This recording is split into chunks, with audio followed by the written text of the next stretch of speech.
Good afternoon and welcome to Together We Rise Building Our Nation. And this afternoon, I'm joined here with Dr. Tanika Okana Denny, who is coming to us from Jamaica. And despite she have that big, beautiful smile, I think it's something dangerous is out there. And we all know about Hurricane Beryl. Yes. Tanika, as you come on here, we just want to welcome you to the platform. And without any hesitation, we just want you to just give us a quick update what is happening down there in Jamaica. All right. Thank you very much. The only reason why I'm smiling, Jamaicans are very resilient people. And as I was talking to some friends, they were saying, "Oh, why you not worried more?" And I said, "Well, my mother used to always have a saying, nothing better at John's shop." So, meaning, when you go to the shop and it's only one type of bread, what's the use of complaining? And it's the same thing here. We know that because of climate change, the frequency and intensity of the storms are going to increase. We can't do anything about it because if you look at our carbon footprint, Jamaica is relatively small, and all of the small island states are pretty small. So if you want a true impact on climate change, you will have to be the larger countries. And because we can't do anything about that aspect of things, the only thing we can control is our preparation. And that's what I did, because I remembered going through Hurricane Gilbert where the roof blew off. I remember my father and my sister going off in the middle of the storm to attempt to save part of the roof. Didn't work.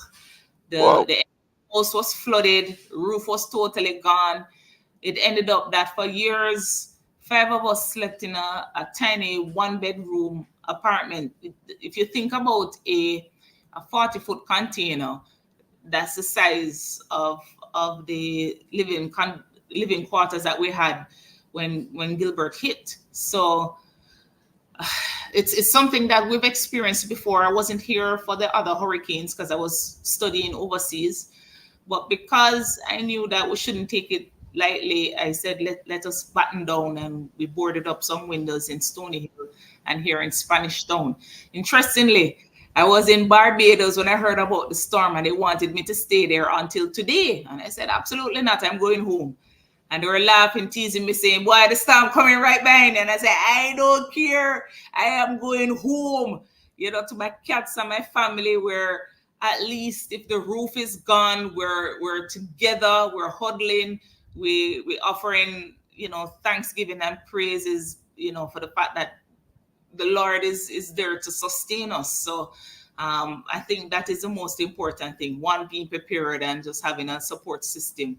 And my heart really goes out to all of those people out there who don't have a support system or don't even have the financial resources to stock up on basic food items. We take it for granted that we can go into the supermarket and buy some tin items and bread and have 1 week's worth of drinking water.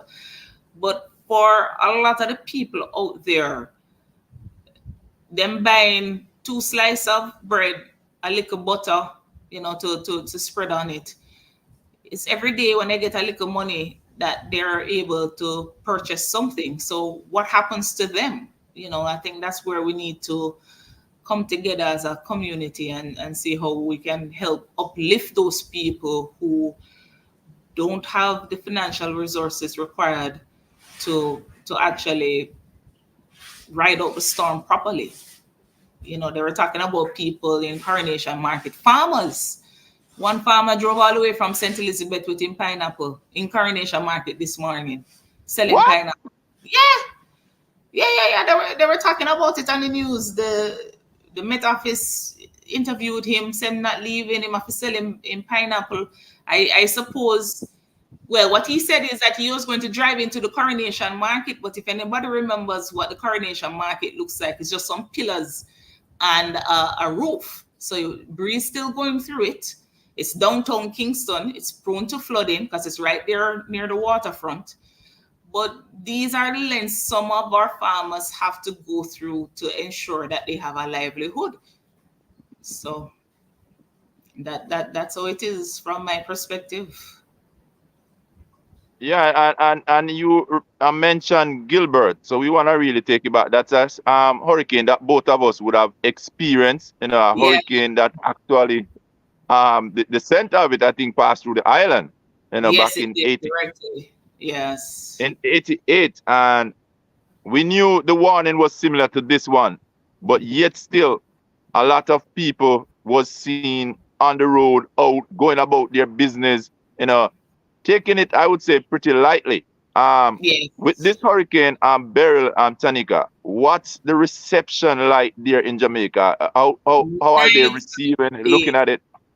Night and day. I'm telling you, night and day. Remember that before when Gilbert struck, our last major hurricane was a 51 storm. And then before there was one, I think it was 81 or 82 that barely skirted past us. But nobody had experienced a major hurricane until Gilbert came about. So nobody knew what to expect. It was almost like, yeah, a sense of excitement, or they didn't really believe that it would hit. But since then, you had what, three major hurricanes, not necessarily hitting directly, but very close. And we've actually seen that even with those hurricanes, like Ivan, for example, didn't really have a direct hit, pretty much along the same path as Beryl right here. But it was the rains that really devastated the Jamaican economy. So I think that our attitude has changed over the years. One of the things that has definitely changed is our attitude towards building codes.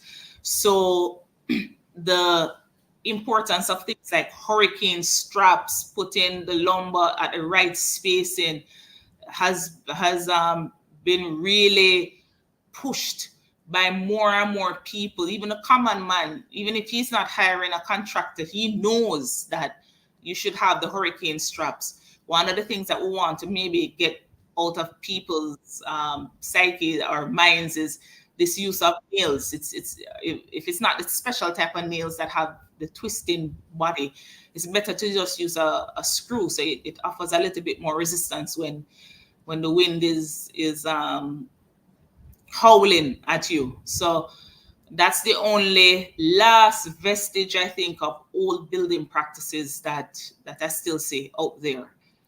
Yeah.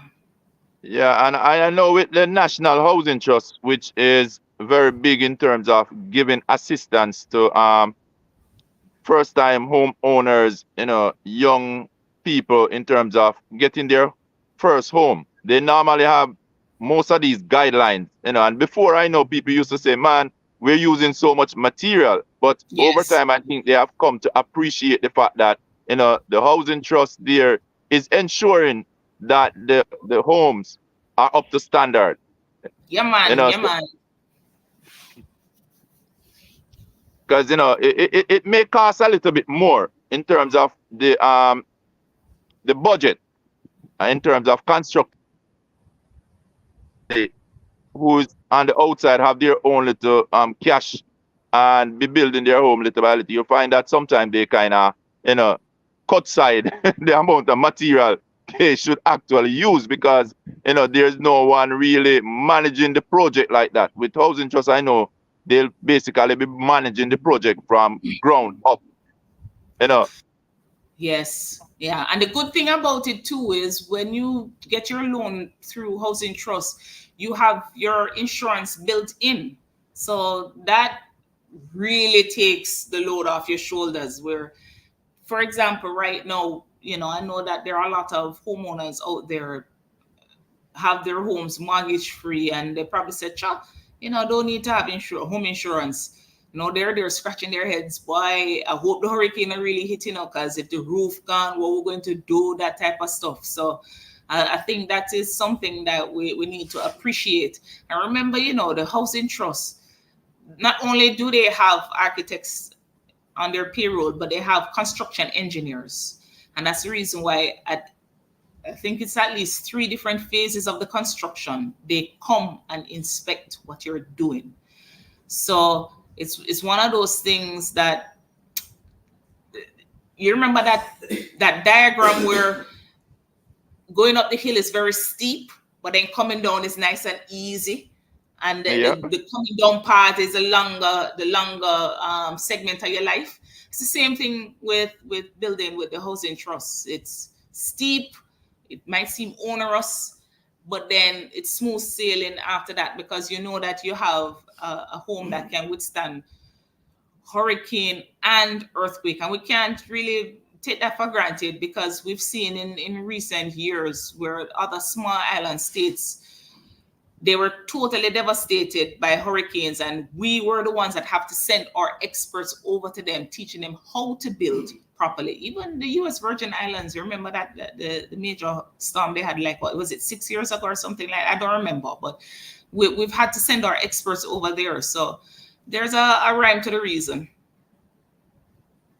Yeah, I think we have some very good contractors there in Jamaica who knows exactly, what is required in terms of the building standard. And if you're not up to standard, those contractors are really not gonna take on a project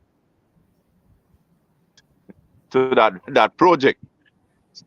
Yeah. I remember that we have the master builders guidelines. So even for homeowners that they feel that the contractor charging them too much, you can actually go to Kingston to the Master Builders Association, and they tell you exactly how much somebody is supposed to charge for air conditioning, plumbing, carpentry, masonry. You have all of those guidelines. And one of the things that I think you should also do, invest in, is getting a quantity surveyor to give you a list of goods, what the approximate cost is going to be. I know when I was adding on to my house, the quantity surveyor was the one that pointed out, how I should actually be welding into the existing structure, because my structure was a pre-poured concrete structure. So he was showing me how deep down I needed to go with the footing and tying into the structure, and that has certainly helped with the shifting of the building. So sometimes we should just pay a little extra in the upfront for preventing a lifetime of headache. Tanika, listening to you, and I know sooner or later the audience is gonna want to know, who is this Tanika with all these, vast knowledge. You can see you're rounded in every area. Dr. Tanika Okana-Denny. I would want you to take, the audience into a little history or background. We met at Case, but just give us a quick background so they can see, where you're coming from.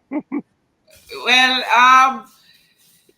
I always say that I grew up in urban bush, the hills of St. Andrew, went to Wolmer's, and I remember having to walk from Orange Grove down to Constant Spring, because we didn't have my parents didn't have any vehicle, and two, the buses were very hard to get. So if you're familiar with the hills of St. Andrew, it's some pretty steep terrain. It made the hill at Case look like a baby. That's why I could walk over that hill at Case, no problem. So so we used to have to get up 4:30 in the morning just to ensure that we reach school on time. I remember seeing my mother. She was a science teacher. She did everything basically. I know that I would say that I had a father, but not really. I would kind of consider him a child too, because one setback or the other, he wasn't able to really cope. So my mother was the main breadwinner and the one that I really saw doing repairs around the house and struggling to ensure that we really had the best education possible. And from Wilma's, I went behind her back, because Mr. Clark, I don't know if you're Reverend Clark now, he's now a priest in the Anglican Church, convinced us at Merle Grove High School to come to Case. He spoke about the nice white sand beach, and Okay. he kept on drilling into us the cost of the tuition, which was less than the Woolmer's tuition at the time. And I said, boy, my mother can barely support all three of us, much less to have two young ladies going into university. So I applied to UA to please her, but I applied to Case to please myself. And when the UA Wow. acceptance letter came, she was overseas trying to hustle some money to send us to school. And I didn't tell her that I got into UA. And I waited until the expiration of the acceptance period had passed before I told her. So she said to me, boy, you brute. You gave me no choice but to send you to Case and stuff. And when I went to Case, it was a real eye-opener because there it is. One, I came from an all-girls school, and then I now got exposed to people from all walks of life. It was really nice interacting with young men and young women from corporate area to the country schools. Some came from high schools, Elim, Nakalva, Ebony Park. I had some people who act as mentors. I in turn acted as a mentor to other people. But it was eye-opening, getting up 4:30 in the morning to go and say you're going to milk cow or D-stone pasture. But it really instilled a level of grit in me that helped me when I went to Louisiana State University, and I had to work 4 jobs to just pay tuition. And I remember one time all I was eating was beans and rice for the entire month. That was it. And I used to have to call my mother and say, boy, mommy, you can just send me $20 or send me $50 so that I can survive. And that was a really humbling experience. I used to have to ride bicycle 3 miles one way in the dead of winter to take care of birds. Wow. Yeah, man. And when I was doing my master's, I got an apprenticeship. That is where they pay you to study with them. And in fact, the reason why I got my master's was because I owed for undergrad, and they wouldn't give me my papers. I couldn't come back to Jamaica because, there it is. I had no proof that I had my bachelor's to come back with. So I had to stay there, and they paid me. And nutrition was the only class I actually stayed awake in, because all other classes I slept in because I was just exhausted.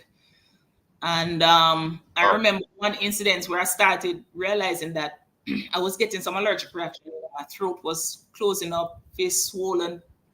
They had to rush me to the hospital and give me an epinephrine shot.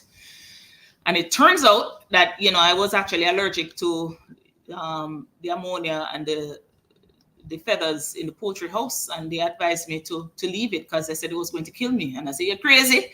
This is paying my tuition. This is my livelihood right here. And if you fast forward 20 years later, I'm still in poultry. All I do is just wear a full face mask when I go to the house to make sure I take my allergy medicines. But that's something that Case had instilled in me, grit. So it's all good, Resilience. I'm just happy that I'm just happy that Circle didn't tell you about the ragging first. Hey, surprisingly, I think the only ragging I got was one time they made me do frog leaps, which is the very first day. And then after that, they left me alone. Because guess what happened? We were the first batch that had Kingstonians.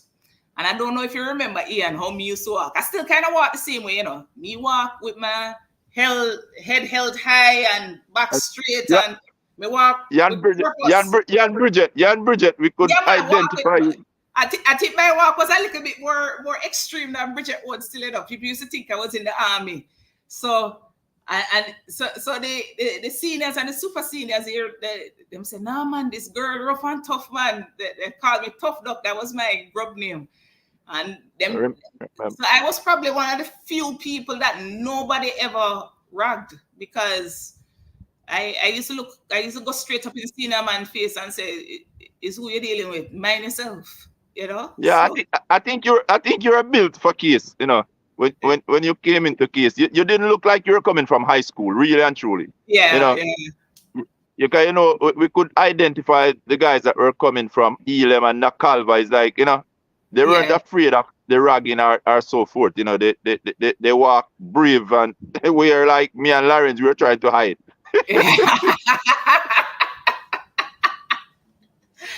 Yeah, man. Uh, Yeah. But I remember there was, I think it's how my mother brought me up, my mother was like, she not afraid of nobody, You could have been Prime Minister of Jamaica, you're not better than she, So I'm glad for the way that she had raised you, and we yes. see the end result, because this man when I call you, you're pulling out your water boot. Yes, man. In fact, see the water boat inside here. I don't want to.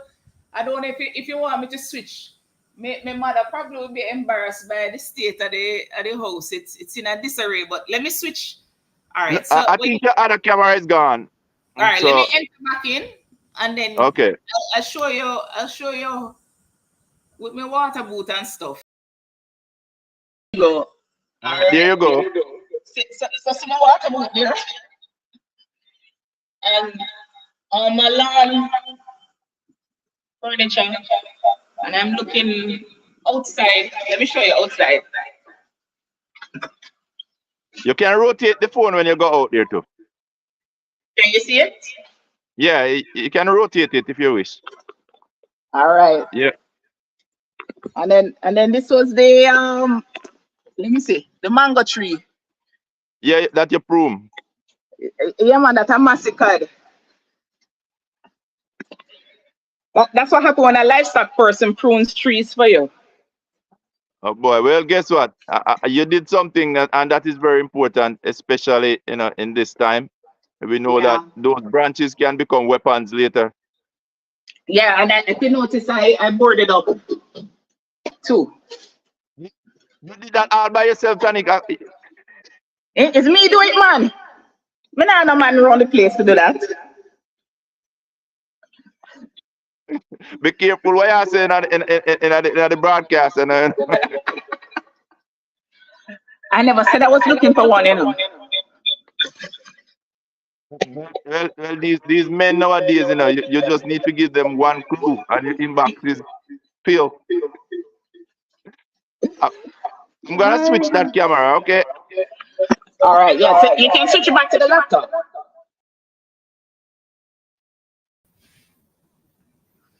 Okay, you're back on. Thank you for bringing us at least outside there. Yeah. It's pretty Great. calm right now. I've sent some videos before. Hey, hey, It's 1 second overcast. there, Tanika. Hey, Maya, what's going on? We're no, me and Tanika online. Me and Tanika online, and we said if you were interested, we could bring you on board. Give us an update what's happening on your side of town. So you have a link there just in case. In terms of the weather, are you not in Jamaica? No man, she there overseas, man. Okay then. We're gonna touch back base with you, Maya.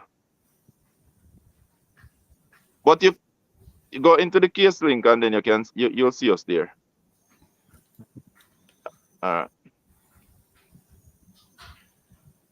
that's All right. Maya, and she's over there in Kentucky. She's not in Jamaica, so not like you that went back home in the storm. Yes, yes. I want to show you something. I wanna how I can do it. All right. Switch. Let me see. Um, switch to the other one. I want to show you a video that somebody just sent me. So So switch switch to to the the right. Can you see it?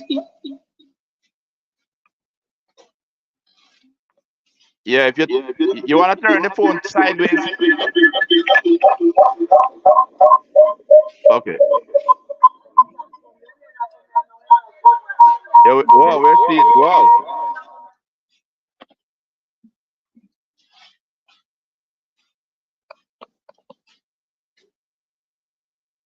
Where is that exactly, Tanika?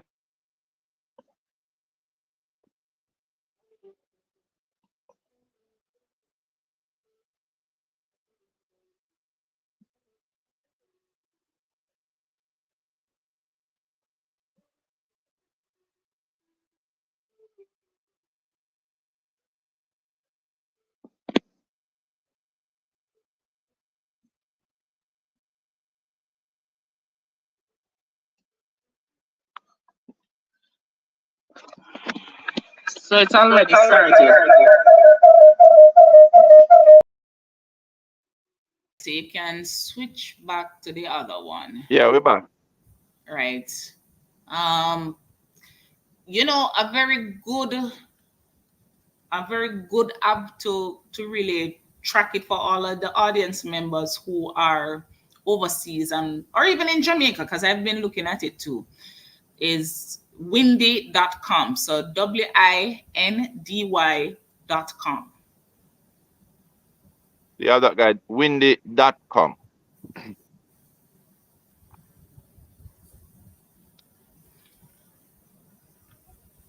And what it does is it's showing live infographics on the storm. So you have the radar where you see the eye, you can get to see the eye levels of precipitation. And I know that they were saying that wherever you see pink on the map, that means that it's some lightning strikes. So based on it, the eye is still to the southeast of Jamaica, and the outer bands are now hitting St. Thomas. And then it actually, if you do a play-by-play, it will tell you what's the projected path Wednesday all the way. They actually have the projected path for the storm all the way out to Monday. So for those of us who are interested in that, Wow. yeah, I don't know if you're looking So at it right. that's a good website to definitely follow and track the hurricane on. All right, Tanika. So we're gonna turn it now straight back to the hurricane. Yes. We just saw you went outside a while ago. So have you experienced any heavy rain in between? Because I know you sent me a video. Was that at your home? Yes, it was. It was. We had about 3 bouts of heavy rains as the outer bands have been hitting us. And in fact, that's what woke me up, because I came back from Stony Hill and I was so exhausted. I said, boy, I'm going to take a little nap before I start moving in the furniture from outside. And about 2:30, heavy rains started. And I started moving in the furniture, and then that's when you called me and said that you had the idea for this live stream. And I said, yeah, man, I'm on board. Definitely, I'll help out. And that's how I showed you what was happening outside. And then again, about 5:30, another boat started, and about 2 hours ago. So we've been having them. Nothing major as yet, thank God, and hopefully it stays that way. They always say you prepare for the worst and hope for the best. So hopefully that's what obtains this time around with Beryl. All right, Tanika. I know you mentioned back, was it Gilbert, that you guys lost your home, basically the Yes. roof. Yes. Where you're staying now currently, is that like concrete or it's same like sheeting? It's sheeted, but it's a different type. So back in those days, they had this very thin aluminum sheeting that was made in Jamaica. Couldn't really withstand much. Looked lovely, but couldn't withstand more than maybe a category 1 hurricane. And since then, we've gotten the heavier aluminum sheeting. And then here we have on this house the stone coated sheeting, so which are much smaller. So even if you do lose some shingles, it's not as devastating. And then directly underneath it, you have marine grade plyboard. So even if the sheeting comes off, the plyboard underneath should offer some protection for a period of time. So unlike Gilbert, I don't really foresee being without a home for too long. And then I guess if push comes to shove, I'll probably go to my vacation rental home in the Draxall area. Yeah, that was what I was gonna ask you. If there's backup plan, which I don't have to ask. When I know who you're talking to, who you're dealing with.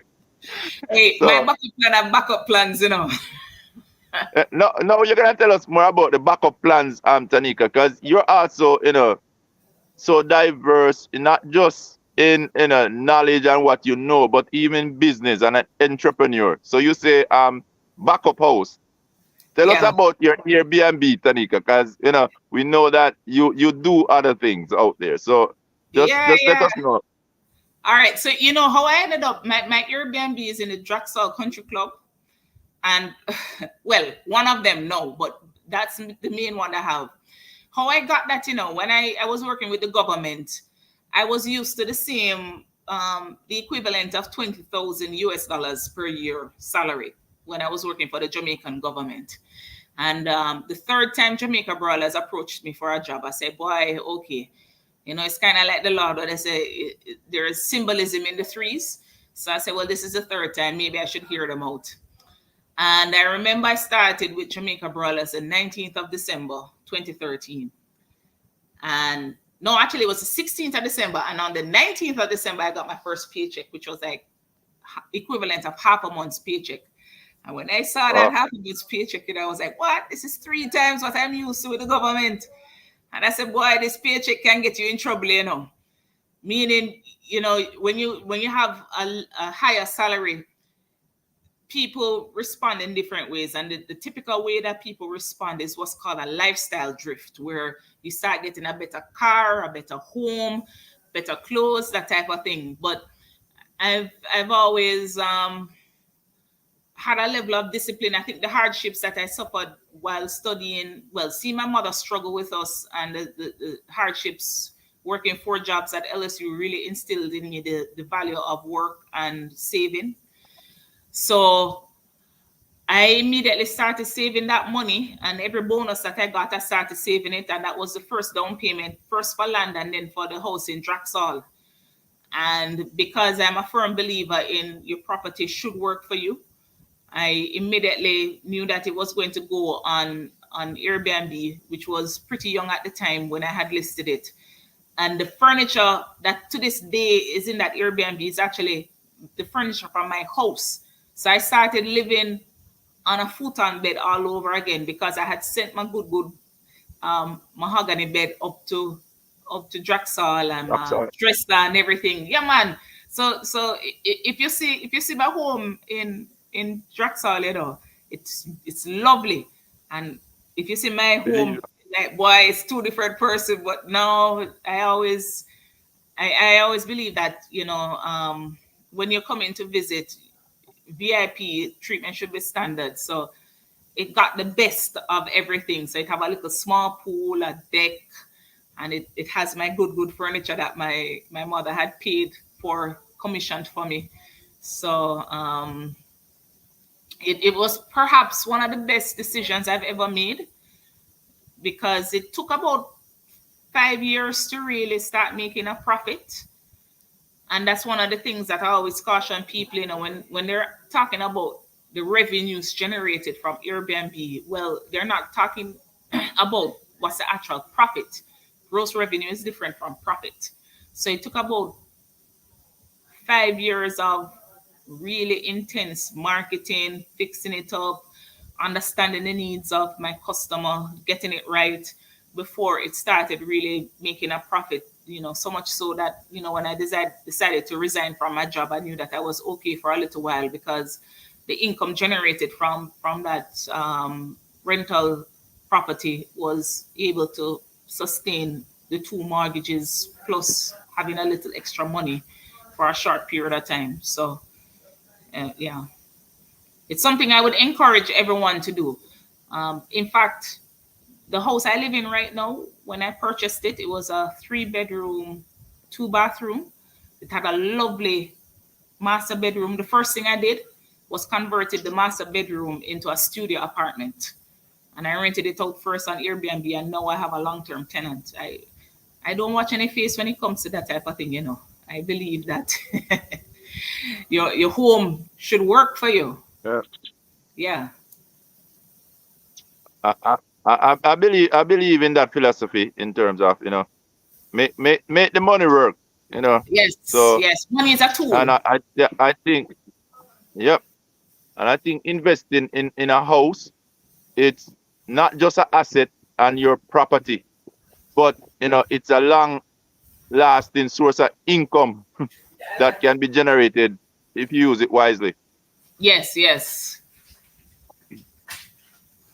Um, Tanika, we don't want to kill your battery or anything. So what we're gonna Yes, ask I you hope you is, like. yeah, just give the give our audience a quick, basic tips on facing this hurricane, before, because it still haven't hit your side, as I've seen what is happening over there in Port Royal already, and I heard of St. Thomas. But just give them the tip that you'd give to a friend, to a family member, regarding this hurricane as it approaches Jamaica and is basically sitting right there outside, probably your window. Yeah. So if you notice, I don't know if the audience noticed, but twice my lights flickered.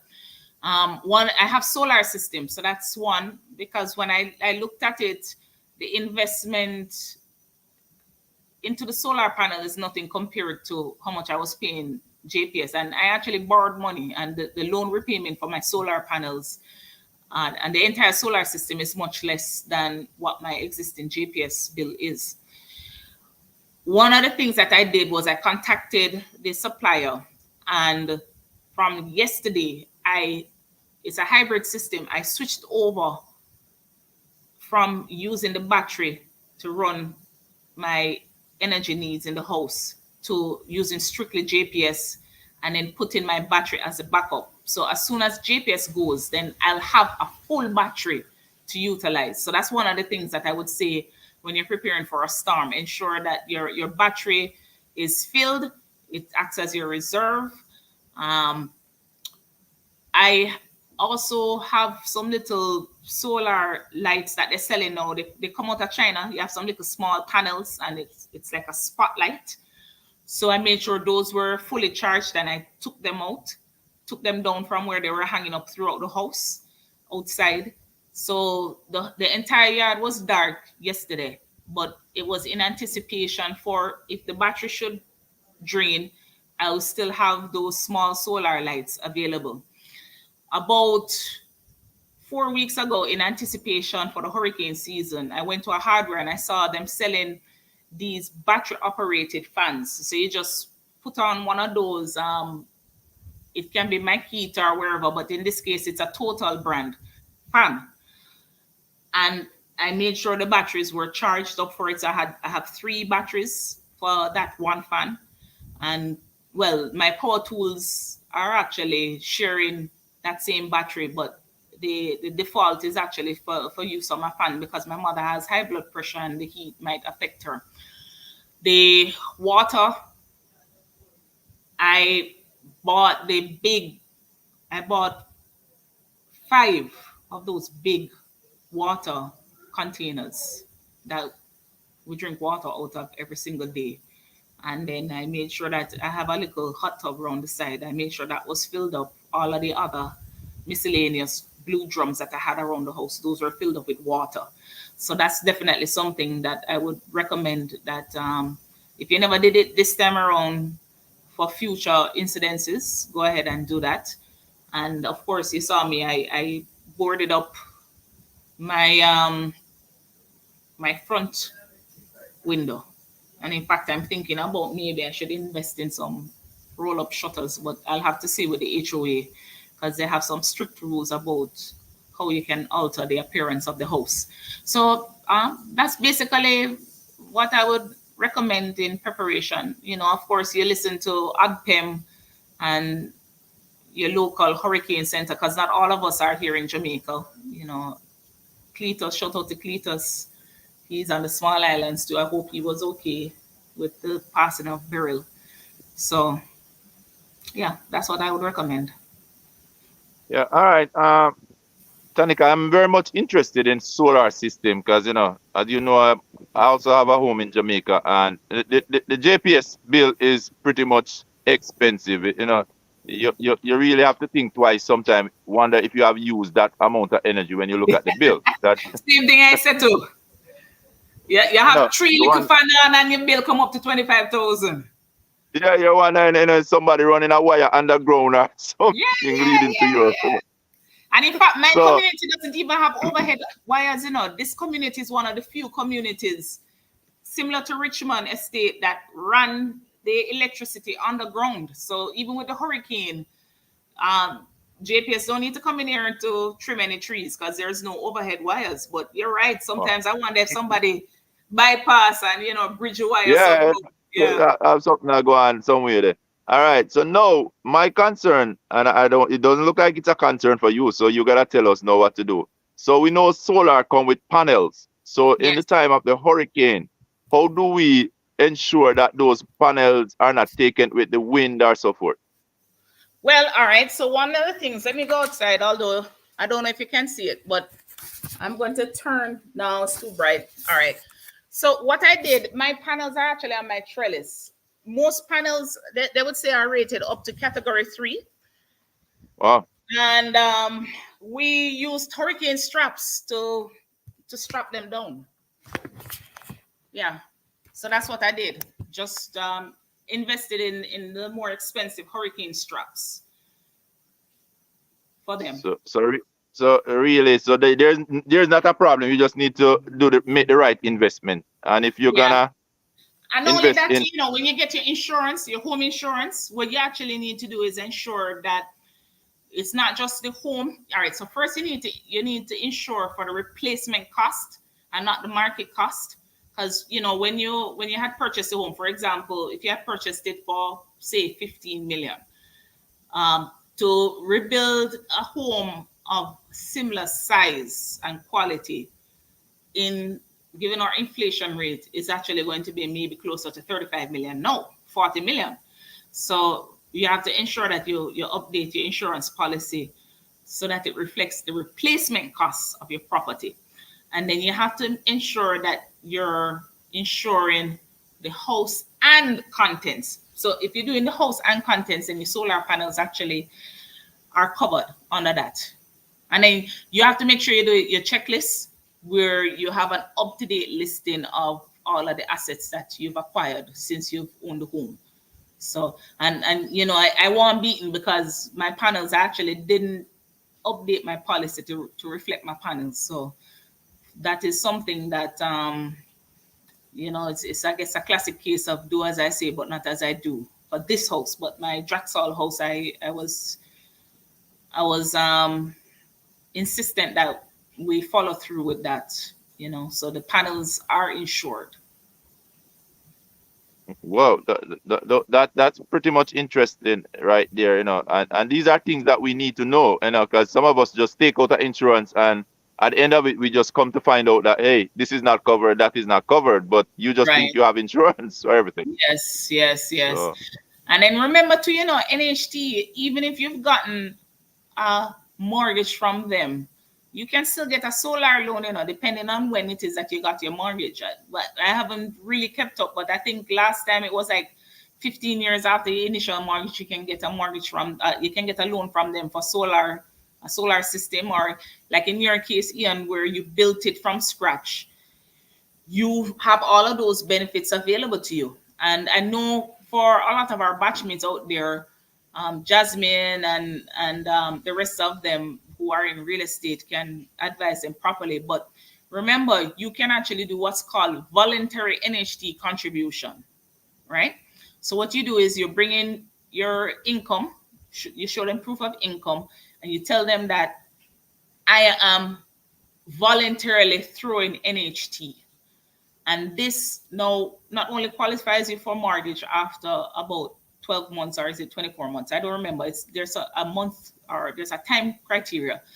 But it not only qualifies you for the mortgage, but it also qualifies you for the loan. And remember, after 7 years, you get that money back with some interest. So I view it as a savings plan, quite frankly. So I don't see why more people in the diaspora would not investigate doing voluntary contributions with NHT. There are so many benefits out there.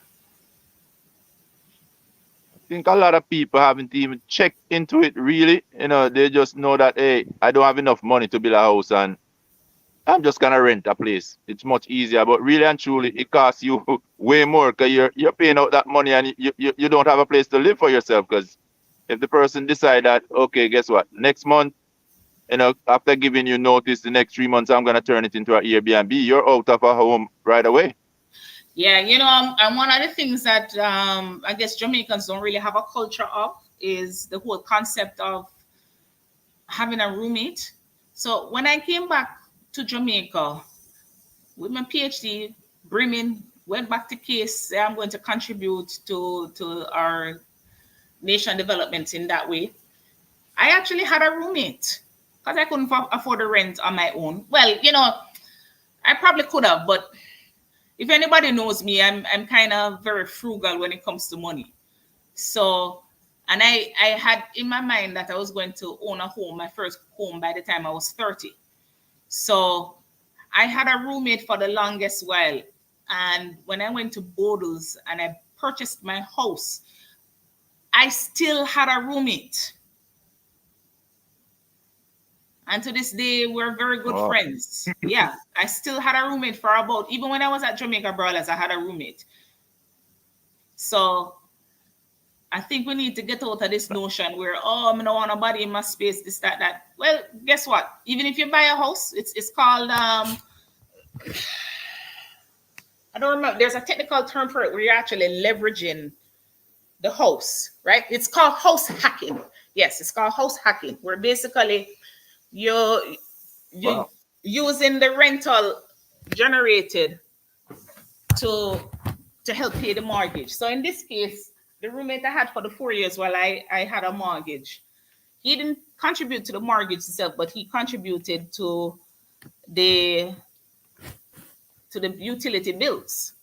So that is something I think we should explore. If it means that maybe the room that the person is staying in, you cut an external door if you don't want to interact with them in your living space. So you just block out the room to their door, cut the external door, convert the closet into a little kitchenette for them, and then say, hey, it's a studio apartment. Little things like that. All right, Tanika, just the final question, let you go. In terms of our emergency entities down there, how are they? Are they showing up in the community? Are they have the necessary precaution in place regarding the nature of this hurricane? What's going on that side of the fence? Yeah, I think the response has been admirable. I think a little bit more could have been done. Like I think they took a little bit too long to clean, like the sandy gully, which is going to be an issue. The flooding of Marcus Garvey Drive has been a long-standing issue, and even with less than 2 inches of rain. So I think that they probably waited a little bit too long to try and clean it. At the start of the hurricane season, it should have been something that they did. In fact, even before the start of the hurricane season, June 1st, the Sandy Gully should have been cleaned and, have a rigorous education campaign about the dangers of dumping into our gullyways. But it's a cultural shift that is going to take probably a generation or two to come about, to change how we view garbage. But I've seen them making a lot of appeals for people to go into the shelters. The meteorological department or meteorological services, they have a WhatsApp channel that you can subscribe to, and I shared it with the group, so you can get updates. Exactly, so you can get updates. So I find that very commendable. I see a lot of councillors going out there in their constituencies trying to get their people into shelters. I know that for the Portmore area, they were trying to get the fisher folk and the residents along Hellshire to evacuate, but people not really taking them on. So the old adage, you can take the donkey to the water, but you can't force them to drink. I think that's what's happening here. But I must say that they've been doing a commendable job in getting the word out that they should take this storm seriously. Tanika, we just want to say thank you for your insight, and as the wind and the rain, I know the intensity gonna just keep increasing. We hope that you and your family stay safe. And I saw earlier where you have your cat indoor. Yes, You're, you know, you're I have two, you know. I had two. I made too. sure one of them's name is Brave. So he might look a bit too adventurous. So I made sure I locked him up in my bedroom as soon as I caught him. And then the other one, she's Oh, walking around and stuff. So yeah. You definitely have to keep your animals inside when the storms hit. And I'm really praying for those livestock farmers out there.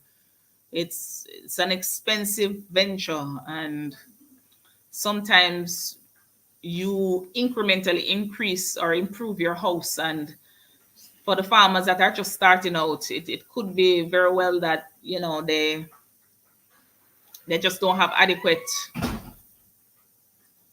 shelter for their animals. I know the crops side always gets the majority of the media attention about how many billions of dollars of crops were destroyed, but nobody's really talking about the livestock sector. And if you don't have protein, animal-based protein in your diets, and this is just my personal opinion, you can't really have true food security. Because if you look at the countries that have higher meat consumption, their education levels are higher, the development is higher.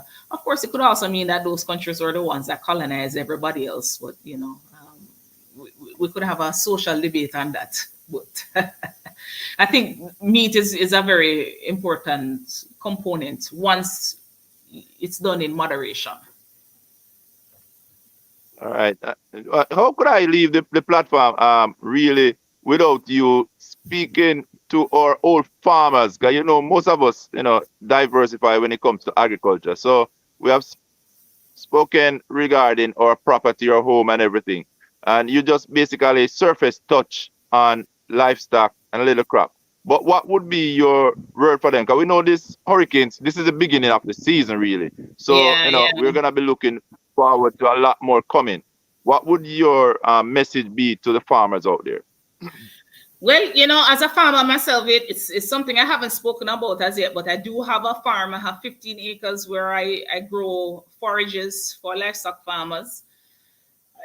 It's really hard. I know that the government has instituted a insurance policy for crop insurance, crop and livestock insurance. I think it's a good step, but there's a ways to go, because when you read the fine print, the criteria for you qualifying for a claim is very specific. But I think it is something that we should all investigate. Maybe the more entrepreneurial old farmers out there might want to consider having their own private insurance for livestock and crops. Um, it's doing agriculture is a labor of love. Everybody knows that, and it's often a very unfaithful mistress. meaning Yeah. meaning you put in all of the money and you think that you're going to get some benefit out of it, and then mother nature just says, oh really, you planning? Okay, watch me wiping. So remember, god a man a plan, god a wipe. So it's the same thing with agriculture. But boy, when it's done right, the profits that you can see, it's tremendous. And it's very therapeutic. For me, it's very therapeutic going out there in the field and watching my plants grow and just interacting with my workers, a lot of whom are from inner cities. And it's a for me, I see it as a gateway to get out of the crime and violence of their community. So um, this too shall pass. That's what I can say regarding the storm and the impending damages to our crops and livestock. This too shall pass, and let's lean on each other and lend a helping hand where possible. I know that I had cut a whole heap of grass and I ended up giving it away to some livestock farmers because I really didn't want it to spoil. So, you know, each one help one. That's my belief. Each one help one, teach one. And this Yes, place would be a better place. exactly. And we really gonna thank you for this teaching this morning, Tanika. I know later on we may have more people coming on to watch because everybody's preserving their little battery life now, you know. Yes, So yes. it is that time that you gotta be smart about what we do. But we really appreciate you taking the time out to really come on here and educate, because you really had shed a lot of light here, right across, from our property to our farm, to our home, our dwelling, to our livestock, or pets.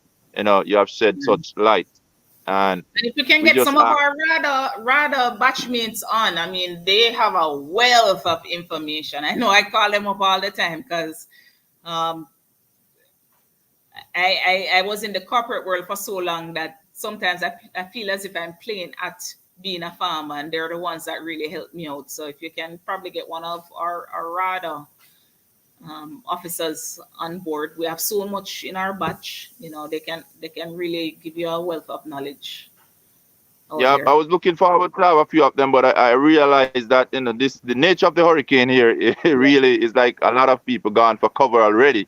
But Yes. we look forward another time. We could have a forum here because we know our batch, the case batch, millennium batch. It's a vast amount of knowledge, and we really have spread our wings in terms of where we are today. We have people basically right across the world. So we know there's a lot to benefit if we all come together and really share the knowledge that we have gained, the various technology that we have come across, and if we take it right back there to Jamaica, it will only be a better, you know, agricultural sector. With everybody coming back together and sharing their knowledge. Definitely. Yeah. So Tanika, you have yourself a blessed day. We just gonna continue to cover each other in prayer, support, you know, keep the communication line open, and we just gonna hope that, as you said, this one shall pass. And really and truly, I hope there's not any casualty, no deaths, really, and destruction of property. We wanna have that to the minimum, but infrastructure, we know we may get a little beat in there, but I hope we be able to recover as quick as possible, to build back, that Jamaica that we are used to. As you say, we are a people, of resilience. We're always gonna bounce back, no matter what happens. Mhm. So Yeah. thank And you. I want to thank you, Ian, because this is a very, very important platform that you've created here. I'm impressed. I've listened to a lot of your interviews, and I think that it is an initiative that should be encouraged, should be shared with other people.